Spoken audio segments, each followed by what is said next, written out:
রোস্টগুলি এখন অল্প অল্প করে ফ্রাই প্যানে ভেজে নিব। তারপরে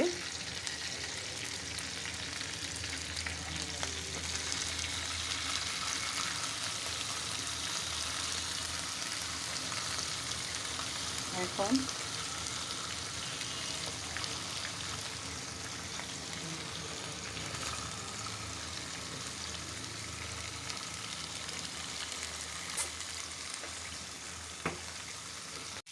রোস্টগুলি ভাজা হয়ে গেছে, এখন তুলে নিব।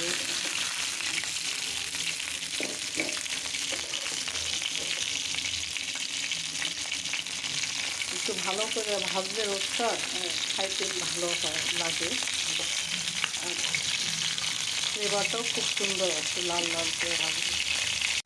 এখানে কতগুলি পেঁয়াজ ব্রাউন করতেছি রোস্টে দেওয়ার জন্য।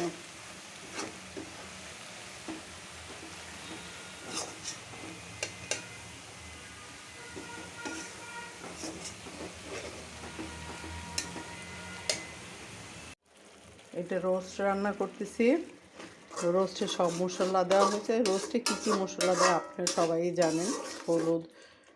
হলুদ মরিচ না, একটু মরিচ পাউডার, আর আদা রসুন পেস্ট, পেঁয়াজ বাটা, টক। এখানে রোস্টের মশলা কষানো হয়েছে। এখানে টক দই, হলুদ মরিচ না সরি, আদা রসুন পেস্ট, পেঁয়াজ, টক দই আর রোস্টের মশলা।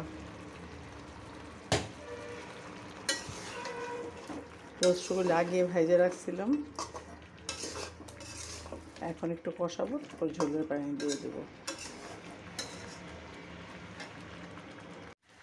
এখন একটু পানি দেবো রোস্টটা সিদ্ধ হওয়ার জন্য। এই বোলের ভিতরে উঠানো ছিল রোস্ট, আর ওইটার ভিতরে পানি দিয়ে ধুয়ে দিলাম।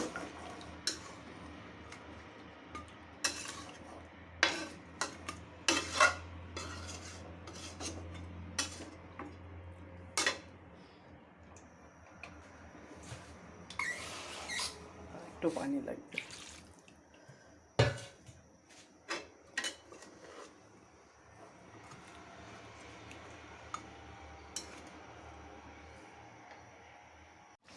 রোস্টটা হয়ে আসছে, এখন আর একটু পানি ঝোল কমলেই পেঁয়াজ ব্রাউন দিয়ে নামিয়ে ফেলবো।